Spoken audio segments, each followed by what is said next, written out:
حضرات مکرم، جو اللہ والے ہوتے ہیں ان کی کیا شان ہوتی ہے، کیا مقام ہوتا ہے، ہم اپنی عقل کے گھوڑے دوڑائیں اور اپنے قیاس و گمان سے کوئی اندازہ لگائیں، اس کی ضرورت نہیں ہے۔ بات صرف اتنی ہے کہ جب ہم کہتے ہیں یہ اللہ کے ولی ہیں تو صرف اتنا سمجھ لیں کہ ولی کہتے کسے ہیں۔ ولی کہتے ہیں دوست کو، ولی کہتے ہیں محبوب کو، ولی کہتے ہیں مقرب کو۔ کچھ لوگ ہیں جو کہتے ہیں جی اللہ کے ولیوں کے پلے کچھ نہیں، یہ کچھ نہیں کر سکتے۔ اگر میں جسارت کروں آپ سے پوچھنے کی کہ اگر کوئی وزیر اعظم یا وزیر اعلیٰ کا یہاں دوست ہو تو کیا خیال ہے، اس کی کچھ سنی جائے گی یا نہیں؟ سنی جائے گی، اس کی بات مانی جائے گی؟ ظاہر ہے جہاں وزیر اعظم کی حکومت ہے وہاں اس کے دوستوں کی چلتی ہے، تو یارو جہاں اللہ کی حکومت ہے وہاں اللہ کے دوستوں کی بھی چلتی ہے۔ حضرات مکرم، رب کائنات نے خود قرآن مجید میں ان کی شان بیان فرمائی۔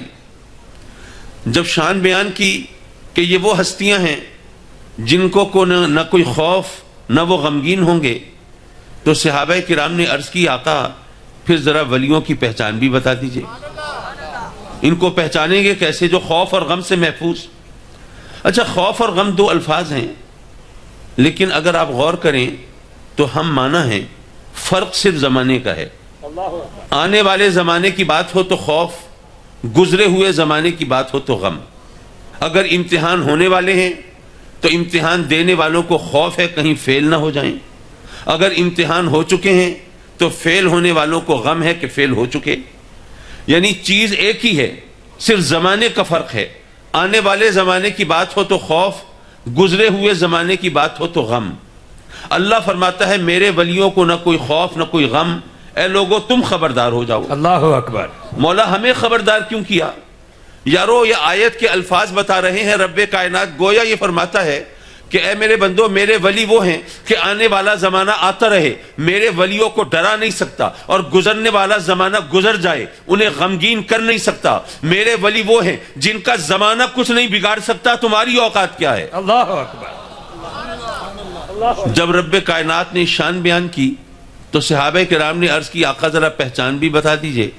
سرکار نے فرمایا الذین اذا رؤوا ذکر اللہ، اللہ کے ولی وہ ہوتے ہیں جن کو دیکھ کر اللہ یاد آ جائے۔ حضرات محترم، اگر قرآن کی ایک اور آیت سے اس کو ملایا جائے تو مفہوم اور معنی کا ایک نیا انداز سامنے آتا ہے۔ قرآن مجید میں رب کائنات فرماتا ہے وَمَن يُعَظِّمْ شَعَائِرَ اللَّهِ فَإِنَّهَا مِن تَقْوَى الْقُلُوبِ، جو اللہ کی نشانیوں کی تعظیم کرتے ہیں۔ شاعر جمع ہے شعیرہ کی، اور شعیرہ کہتے ہیں نشانی کو۔ جو اللہ کی نشانیوں کی تعظیم کرتے ہیں، قرآن کہتا ہے کہ وہ دل کے تقوی کی وجہ سے کرتے ہیں۔ اگر میں کسی کو متقی سمجھوں مجھے غلط فہمی ہو سکتی ہے، آپ کسی کو متقی کہیں آپ کو خوش فہمی ہو سکتی ہے، اور جس کو رب کائنات متقی ارشاد فرمائے قرآن میں، اس کے بارے میں تو اگر مگر کی کوئی گنجائش نہیں۔ تو رب کائنات قرآن میں فرماتا ہے کہ جو اللہ کی نشانیوں کی تعظیم کرنے والے ہیں وہ دل کے تقوی کی وجہ سے کرتے ہیں، یعنی انہوں نے پارسائی کا لبادہ نہیں اوڑھا ہوتا، تقوی و طہارت کا نقاب نہیں چڑھایا ہوتا، انہوں نے کوئی بھیس نہیں بدلا ہوتا، ریاکاری نہیں ہوتی، دھوکہ نہیں ہوتا، بلکہ وہ دل سے متقی ہوتے ہیں۔ قرآن کی گواہی موجود ہے۔ اب نشانیاں کیا ہیں اللہ کی؟ ویسے تو قرآن میں رب کائنات نے فرمایا ان الصفا والمروہ من شعائر اللہ، صفا و مروہ اللہ کی نشانیاں ہیں، مقامات اللہ کی نشانیاں ہیں۔ اچھا، انبیاء اور اولیاء بھی اللہ کی نشانیاں ہیں۔ ممکن ہے کوئی سوچے کہ بھئی نبی تو نبی ہے، وہ تو اللہ کی نشانی ہوگا، وہ تو معجزہ دکھائے گا، معجزہ دکھائے بغیر تو نبی پر ایمان لانا ممکن نہیں ہوتا، تو معجزہ تو ظاہر ہے کہ اللہ کی نشانی کی صورت میں ہی ظاہر ہوتا ہے، لیکن ولی اللہ کی نشانی ہے، یہ ثبوت کہاں سے دیں گے آپ؟ تو میں عرض کروں گا نشانی کا فلسفہ کیا ہے، نشانی کسے کہتے ہیں؟ ایک گھسا پیٹا پرانا لطیفہ ہے، اب تو گویا اس لطیفے کی داڑھی بھی سفید ہو گئی، شاید اس سے رہنمائی ملے۔ دو دوست ملتے ہیں، ایک دوسرے سے کہتا ہے کہ بھائی اپنی انگوٹھی تو مجھے دے دو، وہ کہتا ہے کیوں دے دیں بھائی؟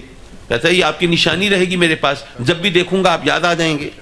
تو دوست کہتا ہے کہ نہیں، انگوٹھی تو میں نہیں دیتا، جب بھی خالی انگلی دیکھو گے میں یاد آ جاؤں گا۔ نشانی وہ ہوتی ہے جس کو دیکھ کر نشانی والا یاد آ جائے۔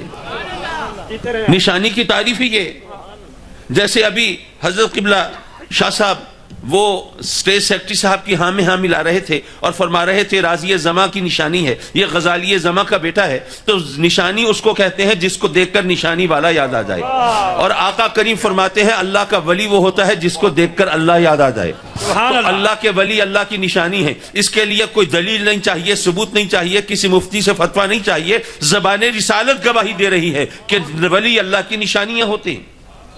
اور قرآن میں رب کائنات فرماتا ہے کہ جو اللہ کی نشانیوں کی تعظیم کرے وہ دل سے متقی ہوتا ہے۔ رب کائنات نے جن سے متقی ہونے کی گواہی وہ کون ہیں؟ ولی نہیں ہیں، ولیوں کی تعظیم کرنے والے ہیں۔ یارو ولیوں کی تعظیم کرنے والوں کی شان یہ ہے کہ رب کائنات قرآن مجید میں ان کے تقوی و طہارت کی گواہی دے رہا ہے، تو خود ولیوں کا مقام کیا ہوگا؟